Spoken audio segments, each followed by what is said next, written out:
Hello crypto friends, today is the 11th of October 2025 and the top crypto news is as follows. We'll start our today's episode with the spot Bitcoin ETF, which as of October 10th is down $4.5 million, while the spot Ethereum ETF as of October 10th is down $174 million. From ETFs, we'll move on to banks. Several major banks are teaming up to create a stablecoin based on the currencies of the G7. According to the announcement, Bank of America, Goldman Sachs, Deutsche Bank, and Citi will begin a research project to create a stablecoin based on the currencies of the G7, those of the United Kingdom, Canada, the United States, France, Germany, Italy, and Japan. We'll also visit Morgan Stanley, one of the world's largest wealth management firms, which has told its advisors that they can first invest in cryptocurrencies for their clients. They will invest in Bitcoin through BlackRock and Fidelity ETFs. Moving on to Securitize, the company that manages BlackRock's tokenized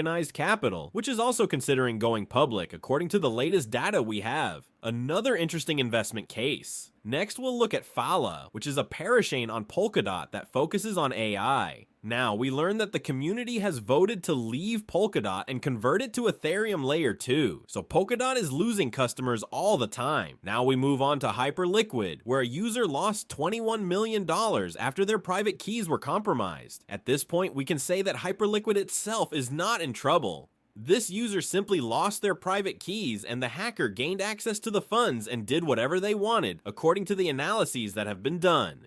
Finally, we come to Aster. Hyperliquid's rival BNB has announced that it is delaying its airdrop, and we'll see why.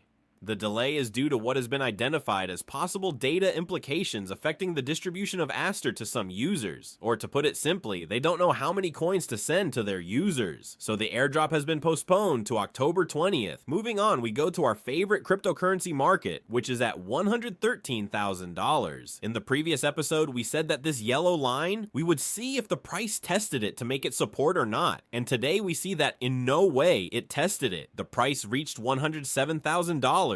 But it remained in the same channel where it had been for a long time. With Bitcoin having fallen to $107,000, we had total liquidations that reached $10 billion. Now, what is the reason that Bitcoin reached $107,000 and is now at $113,000? The reason is Mr. Trump, who is threatening new tariffs on China. Specifically, the President of the United States assured that the US will impose 100% tariffs on all Chinese imports later in the day. It is said that a meeting with the president of China was canceled. However, the president later stated that he remains open to meeting with the president of China to possibly cancel these sanctions before November 1st. For this reason, both the cryptocurrency market and traditional markets are in the red. That wraps up the top news for crypto today, November 10th, 2025. I'd like to remind you that the content you just watched is created for educational purposes only and should not be considered as investment advice, but rather as investment opinion. Please subscribe to the channel, leave a like, and feel free to comment. Take care everyone and have a good day.